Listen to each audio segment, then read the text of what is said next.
Hello guys welcome back. तो देखो हम लोग यहाँ पे जेट एग्जामिनेशन में जो मैथमेटिक्स में कॉम्प्लेक्स एनालिसिस का क्वेश्चन आया था उसको सोल्व करेंगे।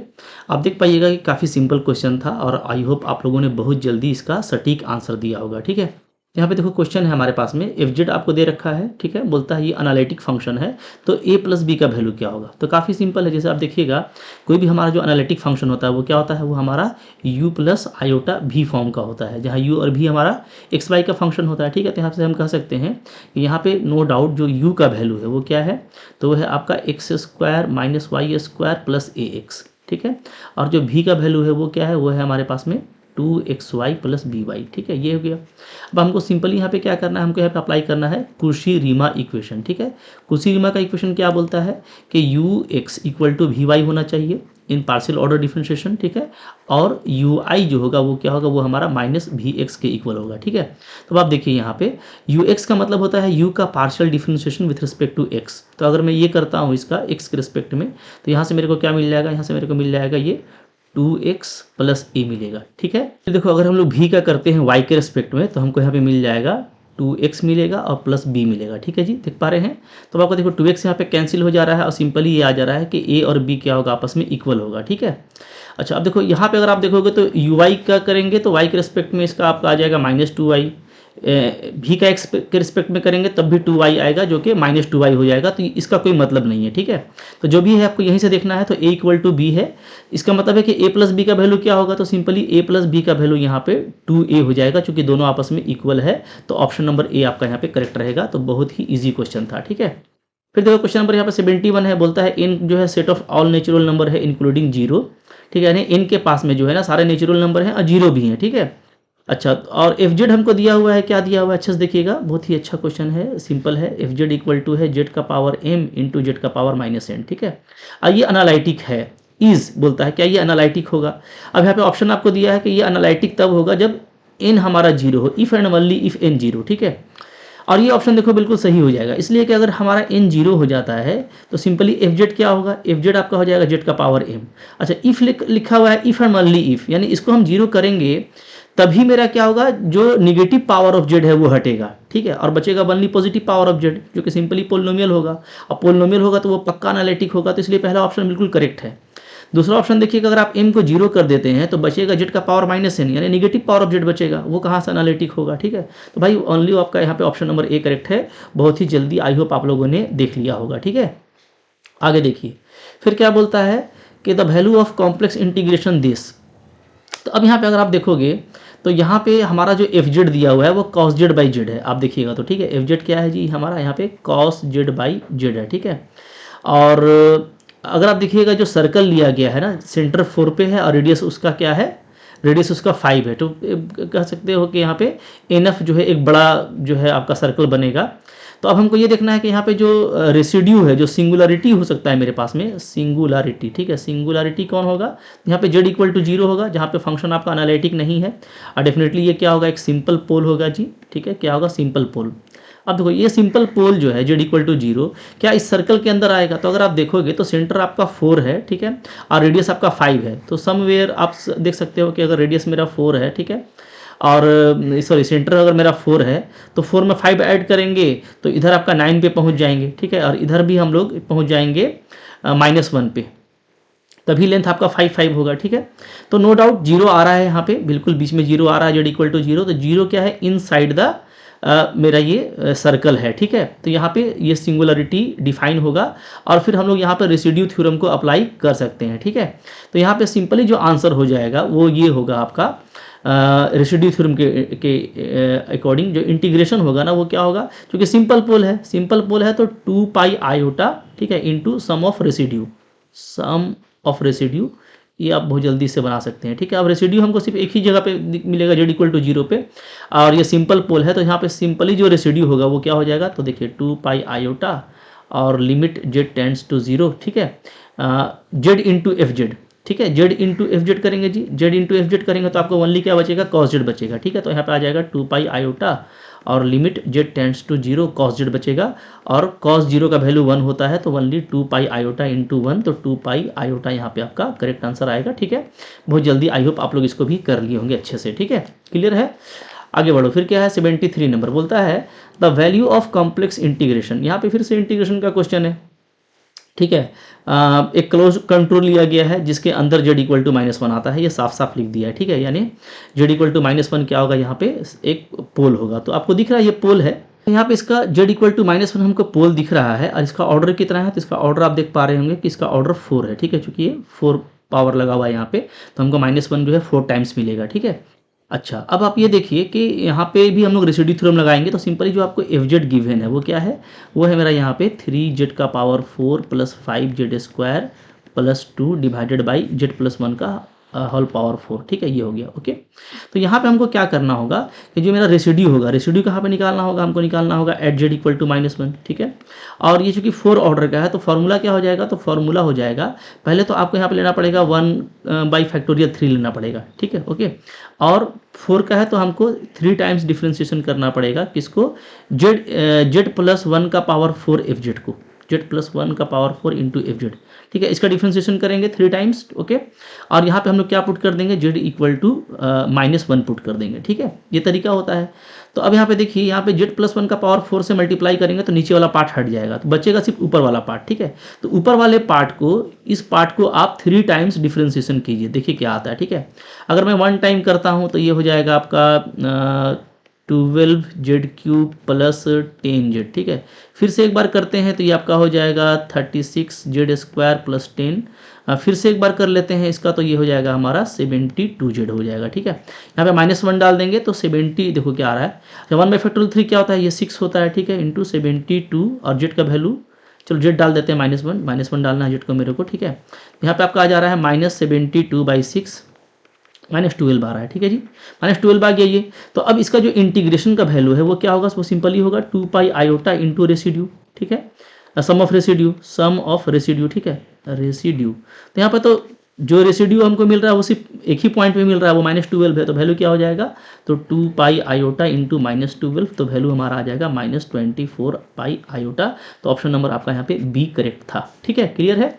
इस तरीके से बनाना है बिल्कुल मोहब्बत से, आई होप आप लोग ऐसे ही बनाए होंगे, ठीक है।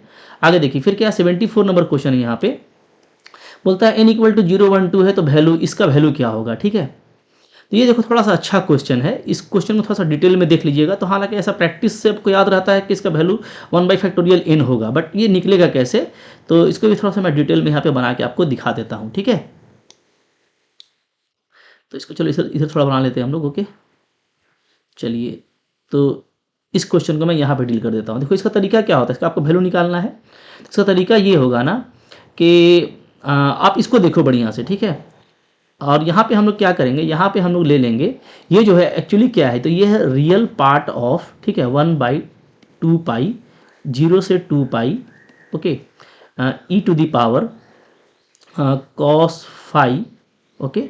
और अंदर में मैं क्या लिख सकता हूँ, मैं लिख सकता हूँ e⁻i sin phi -n phi, समझिएगा बात बढ़िया से, ठीक है। मैं ये ले रहा हूँ, अब बोल रहा हूँ कि इसका रियल पार्ट हमको निकालना है, तो रियल पार्ट ये हो जाएगा। अब बिल्कुल होगा, आप देखिएगा, पहले तो आप देखो यहाँ पे कि जब इसको हम लोग पूरी तरह से खोलेंगे, एक्सपैंड करेंगे, तो ये जो भी आई थीटा होता है वो कैसा खुलता है, वो खुलता है cos थीटा प्लस आई साइन थीटा, ये आपका यूलर्स का थ्योरम है, ठीक है, ओके। तो यहाँ से ये कॉस के टर्म में भी खुलेगा और साइन के टर्म में भी खुलेगा, ठीक है। तो कॉस वाला जो होगा वो क्या होगा, वो आपका रियल पार्ट होगा, और जो आयोटा के साथ होगा वो हमारा क्या होगा, वो हमारा इमेजिनरी पार्ट होगा, ठीक है। तो जब इसको आप कॉस के साथ खोलेंगे तो एग्जैक्टली आपको देखिए ऊपर का चीज़ आपको मिल जाएगा, ठीक है। इसलिए मैंने यहाँ पर रियल पार्ट लिख दिया कि रियल पार्ट निकालना है। और आप देखिएगा कि यहाँ पे जब इस तरह का इंटीग्रेशन हम लोग करते हैं, और यहाँ पे चूंकि कॉस फाई और साइन फाई है, जिसका कि पीरियड क्या होता है 2π होता है, तो वैसे केस में आपका 2 बाहर निकलेगा, 2 कैंसिल हो जाएगा, तो एग्जैक्टली जो है हमको वही चीज़ बचने वाला है। तो इसलिए ये अपना जनरल प्रैक्टिस, चूंकि इसका आप लोग बहुत प्रैक्टिस करके रखे हैं, तो इसी से वो पार्ट आता है, ये आपको पता है, ठीक है। और अगर यहाँ पे कॉस की जगह पे साइन होता तो ये इसका इमेजिनरी पार्ट हो जाता। तो कह सकते हो कि सिंपली मेरे को इसको सोल्व करना है, इसका रियल पार्ट निकालना है, ठीक है। तो अब देखिए इसका रियल पार्ट क्या आएगा, तो 1/2π, ओके, 0 to 2π, ध्यान दीजिएगा। अच्छा, यहाँ पे अब दोनों पावर हम लोग ऐड कर देंगे तो हो जाएगा cos phi, ठीक है, प्लस आयोटा साइन फाई, इसको अलग कर देते हैं, ठीक है। और साथ में e⁻n phi को हम लोग अलग कर देते हैं d phi, ध्यान दीजिएगा, ठीक है। अब देखो ये क्या हो जा रहा है, हमारा हो जा रहा है रियल पार्ट ऑफ 1/2π 0 to 2π, ठीक है। यहाँ पे हम इसको लिख सकते हैं e⁻i phi, ठीक है जी। By the Euler theorem. ये आपका ई का पावर माइनस एन फाई आ जाएगा, ठीक है। अच्छा यहाँ पे भी आयोटा होगा ना, आयोटा भी लगाएंगे, ठीक है, डी फाई। क्लियर हो गया। अब इसको देखो सिंपली आपको सोल्व करना है, तो मैं यहाँ पे थोड़ा सा ले लेता हूँ इंटीग्रेशन, ये तो कुछ है नहीं हमारा। ई फाई को हम लोग जेड पुट कर लेते हैं, ठीक है। अब इसका हम लोग डिफ्रेंशिएशन करेंगे तो क्या आ जाएगा, ये आ जाएगा जी आपका साथ में डी फाई और आपका आ जाएगा डी जेड, ठीक है। तो मेरा जो डी फाई आ रहा है, चलो वो क्या आ रहा है, वो आ रहा है 1 by iota E I phi और डी जेड आ रहा है, ठीक है। जिसको मैं क्या लिख सकता हूँ वापस, माइनस आयोटा लिख सकता हूँ, ठीक है। और ई आई का पावर 5 को जेड लिख देंगे, तो जेड का पावर -1 हो जाएगा, ये आपका डी जेड हो जाएगा, ठीक है। ये आ जा रहा है। अब आप यहाँ पे इसको देखो करके क्या आता है, ठीक है। अच्छा अगर आप 0 से 2 पाई देखेंगे ना, तो 0 के लिए जेड का वैल्यू 1 हो जाएगा और 2 पाई के लिए भी आपका जेड का वैल्यू क्या हो जाएगा, 1 ही हो जाएगा, ठीक है। तो दोनों केस में हमारा 1 हो जा रहा है, तो हम लोग कह सकते हैं कि अब ये इस तरफ आ जा रहा है कंटूर इंटीग्रेशन 1/2 पाई। यहाँ पे हमारा सर्कल बन जाएगा जेड इक्वल टू 1 और अंदर में आ जाएगा ई का पावर, इसको जेड ले लेंगे, ठीक है। और तो आपका ये हो जाएगा जेड का पावर -n हो जाएगा, ध्यान दीजिएगा, ठीक है, क्योंकि इसको हम जेड लिए हैं। और डी फाई मेरा यहाँ से हो जाएगा माइनस आयोटा जेड का पावर -1 और डी जेड। एकदम आराम से देखिए, ठीक है, कोई दिक्कत नहीं है, बिल्कुल मोहब्बत से देखिएगा तो आपको अच्छे से ये समझ में आ जाएगा, ठीक है। अब देखो यहाँ पे क्या आ जा रहा है, यहाँ पे सिंपली ये आ जा रहा है रियल पार्ट 1/2 पाई, ओके। सर्कल आपका हो जाएगा जेड इक्वल टू 1 और यहाँ पे मेरा आ जा रहा है ई जेड बाई जेड का पावर, दोनों को नीचे ले आएंगे तो 1 प्लस इन हो जाएगा और साथ में हो जाएगा हमारा डी जेड, ठीक है। ये आपका आ जा रहा है, क्लियर है, चलो ठीक है। अच्छा हम लोग यहाँ पे एक काम कर लेते हैं, थोड़ा सा इसको जो है ना 1 बाई आयोटा ही रहने देते हैं, कोई दिक्कत नहीं है, ठीक है, क्योंकि वो तो फिर कैंसिल हो जाएगा। तो यहाँ पे 1 बाई आयोटा रहने दीजिए, ओके। तो ये 1 बाई आयोटा को भी आप बाहर कर दीजिए, 1/2 पाई आयोटा हो जाएगा, क्लियर है जी, ठीक है। अब हमको सिंपली जो है इसको सोल्व करना है, ओके। यहाँ पे ये -1 बाई आयोटा को क्या कर दिए हम लोग, यहाँ पे 1 बाई आयोटा लिख दिए हैं, ठीक है, क्योंकि 1 बाई आयोटा का माइनस आयोटा बोलते हैं, कोई दिक्कत नहीं है, ओके। चलिए अब देखिएगा, यहाँ पे ध्यान दीजिएगा। तो अब यहाँ पे हमको सिंपली क्या करना है, इसका करना है इंटीग्रेशन, और ये कंटूर इंटीग्रेशन। तो आप यहाँ पे देख सकते हो कि हमको यहाँ पे z इक्वल टू 0 क्या है, एक पोल है, पहले तो ये पोल है, ठीक है। और नो डाउट ये क्या है आपका इनसाइड z इक्वल टू 1 है, ठीक है। तो यहाँ पे हम लगा सकते हैं रेसिड्यू थ्योरम, और इसका ऑर्डर कितना है, ऑफ ऑर्डर n+1, चूंकि n+1 इसका पावर दिख रहा है तो इसका ऑर्डर n+1 है, ठीक है। यहाँ से अगर मैं इसका रेसिड्यू निकालता हूँ तो residue at z equal to 0 ये क्या आ जाएगा, तो ये 1 बाई क्या आएगा, फैक्टोरियल n आ जाएगा बाई फार्मूला, ठीक है, चूंकि n+1 है तो एक कम लेते हैं और हम लोग n टाइम्स डिफ्रेंशिएशन करेंगे, ठीक है। किसका करेंगे, सिर्फ e का पावर z का करेंगे, आपको पता है तरीका, ठीक है। और हमको z क्या लेना है, z इक्वल टू 0 लेना है, ठीक है। तो अब देखो यहाँ पे आपका आ जाएगा 1 बाई फैक्टोरियल n और e का पावर z को आप कितना भी टाइम्स इंटीग्रेट करोगे तो आपका e का पावर z ही आएगा, ठीक है। e का पावर z ही आएगा और वैल्यू अगर हम z इक्वल टू 0 डालते हैं तो हमको फाइनली वो 1 ही मिलता है। ये हम लोग का फाइनली क्या आ गया, 1 बाई n का पावर फैक्टोरियल n आ गया, ठीक है। ये तो हम लोगों का हो गया रेसिड्यू, ध्यान दीजिएगा ना। अब हमको जो इसका पूरा वैल्यू निकालना है तो इसका वैल्यू क्या आएगा, ठीक है। तो इसका वैल्यू अब आ जाएगा, देखो रियल पार्ट को बाहर रखो, ठीक है, 1/2 पाई आयोटा को बाहर रखिए, ठीक है। और इसका जो पूरा ये जो इंटीग्रेशन है, कंटूर इंटीग्रेशन, इसका वैल्यू क्या होगा, तो इस कंटूर इंटीग्रेशन का पूरा वैल्यू हो जाएगा 2 पाई आयोटा, ठीक है, इंटू सम ऑफ रेसिड्यू, ठीक है, इंटू सम ऑफ रेसिड्यू, ठीक है। और यहाँ पे चूंकि एक ही पॉइंट पे रेसिड्यू था तो आपका 1 बाई फैक्टोरियल n आया है, तो यहाँ पे ये आपका कैंसिल हो जा रहा है और real part of 1 by factorial n he only बचेगा। तो इसका तो ये तो खुद रियल है, तो 1 बाई फैक्टोरियल n ही यहाँ पे क्या होगा, आपका आंसर होगा, ठीक है, ओके। इमेजिनरी पार्ट अगर पूछता तो वो 0 हो जाता, तो यहाँ पे आपका 1 बाई फैक्टोरियल n जो है वो आपका जो है आंसर है, जो मैंने आपको बताया था कि ये देखने से ही पता चल जाता है, ठीक है, ये आपको याद भी रहता है, क्लियर है। आगे बढ़िए, फिर क्या है जी क्वेश्चन, देखो यहाँ पे बोलता है sum of residue of this function at all singular points. आपको सिर्फ सम ऑफ रेसिड्यू पूछा है, ठीक है। अच्छा यहाँ पे फंक्शन क्या दिया हुआ है, तो आप देखिएगा यहाँ पे जो फंक्शन दिया है एफ जेड इक्वल टू वो दिया है z² बाई z² प्लस 1 का होल स्क्वायर, ठीक है। तो आपको जो सिंगुलर पॉइंट है वो आपको नीचे से मिल जाएगा, ठीक है। वो क्या मिलेगा, वो हमको मिलेगा z equal two plus minus iota मिलेगा, ठीक है ये। और दोनों का ऑर्डर क्या होगा, दोनों का ऑर्डर होगा 2 ऑफ ऑर्डर 2, ठीक है, ईच दोनों का ऑर्डर आपका 2 रहने वाला है। तो अब दोनों का ऑर्डर 2 है तो बारी बारी से हम दोनों पर रेसिड्यू निकालेंगे, फिर हमको सम निकालना है, ठीक है। तो पहले हम निकाल लेते हैं यहाँ पे residue at Z equal to iota. इस पे अगर निकालते हैं तो ध्यान दीजिएगा आपको करना क्या होगा, तो अब यहाँ पे जो है चूंकि 2 ऑर्डर का है तो 1/1 लगेगा पहले तो, ठीक है। फिर आप एक बार डिफ्रेंशिएशन करेंगे, ठीक है। किसका करेंगे? तो यहाँ पे जो फैक्टर बनेगा z इक्वल टू आई के लिए वो बनेगा z माइनस आयोटा और साथ में आपका एफ जेड, इसको आपको लेना है, ठीक है।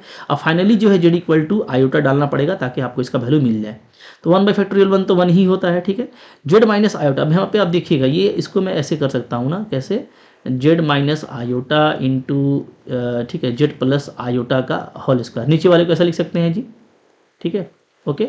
और ऊपर में आपका क्या है? ऊपर में आपका है जेड स्क्वायर। तो ये चूंकि 2 ऑर्डर का है तो यहाँ पे स्क्वायर भी होगा ना, ठीक है। अब देखो ये जैसे ही हम लोग जेड माइनस आयोटा का स्क्वायर से मल्टीप्लाई करेंगे, नीचे वाला एक फैक्टर हट जाएगा, तो हमारे पास बचेगा क्या? तो हमारे पास बचेगा 1/1, तो 1, ये तो 1 ही हो गया, ठीक है। तो हमारा डिफ्रेंसिएशन जो करना होगा हमको सिंपली, वो क्या करना होगा? वो करना होगा Z square by Z plus iota का होल स्क्वायर का, इसका डिफ्रेंशिएशन करना होगा और वैल्यू डाल देना होगा z इक्वल टू आयोटा, ठीक है। इसको आप करके देखिए क्या आता है। तो हम लोग यहाँ पे देखेंगे तो ये आपका आ जाएगा, ठीक है। डिफ्रेंशिएशन करेंगे तो z प्लस आयोटा का पावर 4 हो जाएगा, ठीक है। ऊपर में हमारा आ जाएगा z प्लस आयोटा का स्क्वायर को छोड़ देते हैं, साथ में 2z और माइनस, ठीक है, z स्क्वायर को छोड़ देंगे तो इसका हो जाएगा हमारा 2z प्लस आयोटा इनटू में, ठीक है। तो वैल्यू क्या आ रहा है जी? तो वैल्यू आप देख सकते हैं यहाँ पे z प्लस आयोटा को कॉमन ले लीजिए, ठीक है। तो हमारा आ जा रहा है 2z square plus 2z iota, और यहाँ पे भी हम लोग z प्लस आयोटा को कॉमन लिए हैं तो यहाँ पे मेरा आ जाएगा 2z स्क्वायर, ठीक है, डिवाइडेड बाई नीचे में z प्लस आयोटा का होल पावर 3 बचेगा, ये आपका कैंसिल हो जा रहा है, ठीक है। और z का वैल्यू डालना है आपको, आयोटा डालना है, तो अगर आप आयोटा डालिएगा z का वैल्यू तो यहाँ पे हमारा हो जाएगा क्या? 2 आयोटा स्क्वायर, ठीक है, और नीचे में हमारा हो जाएगा 2 आयोटा का पावर होल 3, ठीक है। तो ये वैल्यू आपका फाइनली आ जा रहा है 1/2 आयोटा आ रहा है, ठीक है, ये आ जाएगा। क्लियर है? ये आएगा। अच्छा, जब आप z equal to minus iota पे इसी तरीके से आप करना, z equal to minus iota को जब आप लेंगे ना यहाँ पे, तो यहाँ पे z प्लस आयोटा का होल स्क्वायर हो जाएगा, ठीक है। यहाँ z माइनस आयोटा हो जाएगा, तो उसके केस में मैं आपको लिख देता हूँ, ठीक है। यहाँ पे आप करके देखना, ठीक है, करके देखेंगे तो आपको ये जो है ना, ये आपका -1/2 आयोटा आ जाएगा, सिम एक जैसा ही आएगा, सेम सेम आएगा दोनों को। अगर हम सम करेंगे तो क्या आ जाएगा? यहाँ पे 0 आ जाएगा, ठीक है। तो थोड़ा सा कैलकुलेशन है बट लेकिन थोड़ा फास्ट कीजिएगा तो पता चल जाएगा, और सिमिट्री से भी आप देखेंगे तो आपको पता चल जाएगा कि इसका वैल्यू फिर ये आएगा, तो ये इसका सम क्या होना चाहिए? 0 होना चाहिए, ठीक है, ओके। चलिए, तो ऐसे करना था। रेसिड्यू पे बहुत सारा क्वेश्चन पूछ दिया है जैसा कि आप देख रहे हो, ठीक है। तो ज़्यादातर इसी तरह का क्वेश्चन आता है जो कि बहुत मुश्किल नहीं रहता, ठीक है। फिर देखो यहाँ पे क्या है, 76 नंबर क्वेश्चन है, बोलता है द बाइलिनियर फंक्शन। देखिए आपको यहाँ पे बाइलिनियर मैपिंग दे दिया है, ठीक है। AZ प्लस, ये तो काफ़ी सिंपल है, आपको याद रहता होगा। FZ इक्वल टू क्या है जी? AZ plus B by CZ plus D है, ठीक है। बोलता है कि ये कॉन्फॉर्मल कब होगा? तो अगर ये कॉन्फॉर्मल होगा तो क्या होगा? पक्का यहाँ पे AD माइनस BC हमारा क्या होना चाहिए? ये आपका नॉट इक्वल टू 0 होना चाहिए। तो ऑप्शन नंबर बी आपका यहाँ पे बिल्कुल करेक्ट है, ठीक है। ये तो देखते ही आई होप आप लोग इसको बता दिए होंगे, सिंपल सा रिजल्ट है, ठीक है, ओके। अच्छा, कुछ क्वेश्चन जो है केस स्टडी बना करके, या जैसा इस बार कुछ नया जेट पूछा था कि किसी भी थ्योरम को कैसे डील करते हैं, तो उससे भी रिलेटेड कुछ क्वेश्चन है यहाँ पे, ठीक है, उसको भी देख लीजिए, अच्छा लगेगा देखने में आपको, ठीक है। वो सब क्वेश्चन भी आपको काफ़ी हेल्प किया कि आपका क्वेश्चन इजी भी हो गया, आपका बनना भी आसान था, ठीक है।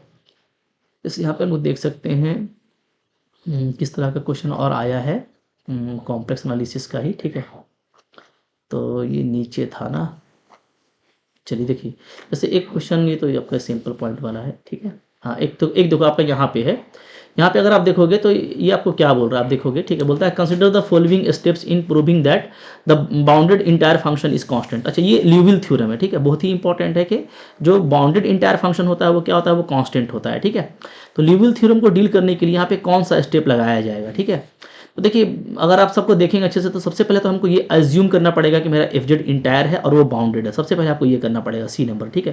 तो ये तो हमारा हो गया फर्स्ट, ठीक है। सबसे पहले C को लेंगे तो आपका तो आंसर ही मिल गया, C तो सिर्फ एक जगह दिख रहा है, ऑप्शन नंबर D में C होगा, फिर B, फिर ये हम ये लगाएंगे इंटीग्रेशन, ठीक है, कंटूर इंटीग्रेशन का यूज़ करेंगे। उसके बाद ठीक है, D नंबर डेफिनेटली जो है एफ डैश जेड का जो है हम लोग एब्सोल्यूट वैल्यू फाइंड करेंगे चूँकि ये बाउंडेड है, ओके। और उसके बाद फिर हम लोग का ई नंबर आ जाएगा, ठीक है ना। ये हम लोग ऑब्टेन कर लेंगे तो हम लोग कंक्लूड कर लेंगे लास्ट में, ये कंक्लूजन तो लास्ट में ही आएगा। तो ये पक्का दिख रहा है कि ऑप्शन नंबर डी ही होना चाहिए। तो अगर कोई नहीं भी जानता होगा तो कॉमन सेंस ये क्वेश्चन को कर सकता है, ठीक है। और कई सारे क्वेश्चन आपके पढ़े रहते हैं लेकिन आपका रिवीजन नहीं है और अचानक से आ गया, तो इस तरीके से थोड़ा सा आप लॉजिक लगा करके देख पाएंगे, ठीक है, इस तरह के क्वेश्चन में इजिली कि कौन सा ऑप्शन यहाँ पे करेक्ट होगा। ठीक है जी। और कोई इस तरह का क्वेश्चन था कॉम्प्लेक्स एनालिसिस का, ठीक है। शायद 1-2 क्वेश्चन और था यहाँ पे, इस तरह के क्वेश्चन आपको काफ़ी सपोर्ट किए हैं। अच्छा देखो ये क्वेश्चन है, इसमें क्या बोलता है कि चूज द रॉन्ग स्टेटमेंट, कौन रॉन्ग स्टेटमेंट है, ठीक है। Every singularity of a complex function is pole, बिल्कुल ये जो है रॉन्ग है। इसलिए रॉन्ग है कि भाई हमको पता है कि सिंगुलरिटी जो है ना वो सिर्फ पोल नहीं होता है, ठीक है। सिंगुलरिटी के तौर पे वहाँ पे रिमूवल सिंगुलरिटी भी हो सकता है, इसेंशियल सिंगुलरिटी भी हो सकता है, तो सिर्फ पोल हो ये जरूरी नहीं है। अच्छा, if the principal part of Laurent series is zero the singularity is removal, ये बिल्कुल ट्रू है, ठीक है। अगर लॉरेंस सीरीज में प्रिंसिपल पार्ट जीरो है तो वो रिमूवल सिंगुलरिटी को शो करता है, ठीक है। And essential singularity occurs only the Lawrence series has infinitely many negatively power, ये भी सही है, क्योंकि इसेंशियल सिंगुलरिटी होने के लिए जरूरी है कि जो लॉरेंस सीरीज होगा उसमें जो निगेटिव पावर ऑफ जेड के टर्म होंगे वो इनफाइनाइटली मेनी होंगे, तो ये भी ट्रू है। Every isolated singularity of a complex function is pole, ये अब देखो रॉन्ग हो गया, ठीक है भाई। आइसोलेटेड सिंगुलरिटी ना सिर्फ पोल ही हो ये जरूरी नहीं है, वो इसेंशियल भी हो सकता है। तो यहाँ पे ए और डी जो है ये दोनों रॉन्ग स्टेटमेंट है, तो ऑप्शन नंबर आपका यहाँ पे बी करेक्ट रहेगा, ठीक है। तो ये एक अच्छा क्वेश्चन जो CSIR नेट का कैटेगरी का पूछ दिया है, उसमें भी इस तरह का कुछ स्टेटमेंट देख करके या कुछ आपको ऑप्शन को एलिमिनेट करके आपको ऑप्शन देखना पड़ता है, ठीक है। तो खैर जो जानते हैं तो बहुत बेसिक चीज़ है, सब कुछ मैं आपको कॉम्प्लेक्स नंबर में पढ़ा करके रखा हूँ, तो आई होप आपको कुछ भी छूटने वाला चीज़ नहीं है, ठीक है। ये सारी चीज़ें आपको आप अच्छे से जानते होगे पहले से, और आपने ऐसा ही करके आप किए होगे, ठीक है। बाकी यहाँ पे और तो दूसरा क्वेश्चन नहीं है उस तरह का, चलो तो बाकी नहीं है, ठीक है। चलिए ठीक, तो अब यहाँ पे देखिए कि आपने देखा कि कॉम्प्लेक्स एनालिसिस के कैसे क्वेश्चन आया था, तो भाई वही बहुत भारी क्वेश्चन नहीं आता। इनफैक्ट आप CSIR नेट का क्वेश्चन भी बनाइएगा तो आपसे बनेगा, शर्त ये है कि आप उसको अच्छे से पढ़े हों। और कॉम्प्लेक्स एनालिसिस अगेन एक मेन स्ट्रीम बुक है, मैंने बोला था कि लीनियर अलजेब्रा, कॉम्प्लेक्स एनालिसिस, ठीक है, differential equation, calculus, abstract algebra, ये सब स्ट्रीम लाइन है, मेन स्ट्रीम है भाई। मेन स्ट्रीम में जरूर जाइए, जो कि वहाँ से आपको ज़्यादा डुबकी लगाने का मौका मिलेगा, ज़्यादा क्वेश्चन आपसे वहाँ से बनता है, और अक्सर जिनका एग्जाम हिट होता है उनका ये पेपर सही रहता है। तो इस लॉजिक पे जरूर काम कीजिएगा, आपको इन सारे पेपर्स को अच्छे से मजबूत करना है, ठीक है। तो कोई बात नहीं, आगे के एग्जाम्स हो रहे हैं, ठीक है, उनके लिए ये सिलेबस अब तो कॉमन सिलेबस हो गया, इस तरह का बहुत सारे एग्जाम में रहता है, ठीक है। अभी जो है आपका जो टेक्निकल पेपर का है उसमें भी इस तरह का पेपर आपको वहाँ पे दिया गया है, तो इसी तरह का कुछ क्वेश्चन आएगा, तो आप तैयारी अच्छे से कीजिए, ठीक है। सिस्टमेटिक अगर आप तैयारी करना चाहते हैं तो मैं आपको सजेस्ट करूँगा कि आप मेरे ऐप पे चले जाइए, ठीक है, MSc लर्न ऑनेस्टली, ठीक है। ऐप पे आपको कोर्स मिल जाएगा, PDF मिलता है, सिस्टमेटिक लेक्चर्स मिलते हैं, आप अपने टाइम के अकॉर्डिंग देख पाइएगा, मेरे से आप डाउट भी पूछ पाइएगा, ठीक है। टेस्ट सीरीज भी आप कर पाओगे। तो अगर सिस्टमेटिक लर्निंग करते हैं, कॉन्सेप्ट अच्छा है, प्रैक्टिस अच्छा कर रहे हो, रिवीजन प्रॉपर करके जाते हैं, थोड़ा 1 साल लगेंगे ना, एग्जाम आपका जरूर हिट होगा, ठीक है। पढ़ते रहिए, और भी इसमें बहुत सारा पोर्शन बाकी है, सबको हम 1 to 1 सोल्व करेंगे जैसे भी मेरे को टाइम मिलता है, कुछ भी मैं छोड़ने वाला नहीं हूँ, ठीक है। आई होप आपको अच्छा लगा होगा, लाइक जरूर कीजिएगा, कोई दिक्कत है कमेंट कर सकते हैं। चैनल पे भी बहुत सारा फ्री वीडियो है, सब्सक्राइब करके रखिए। 1 to 1 जो भी मेरा अपडेट वीडियो आता है देखते जरूर जाइए, उससे भी आपका एक प्रॉपर रिवीजन होगा। अगर आप पहले से पढ़े हुए हो ना, तो इससे आपका रिवीजन होता जाएगा और आप जरूर एग्जाम में अच्छा करेंगे, ठीक है। Thank you very much.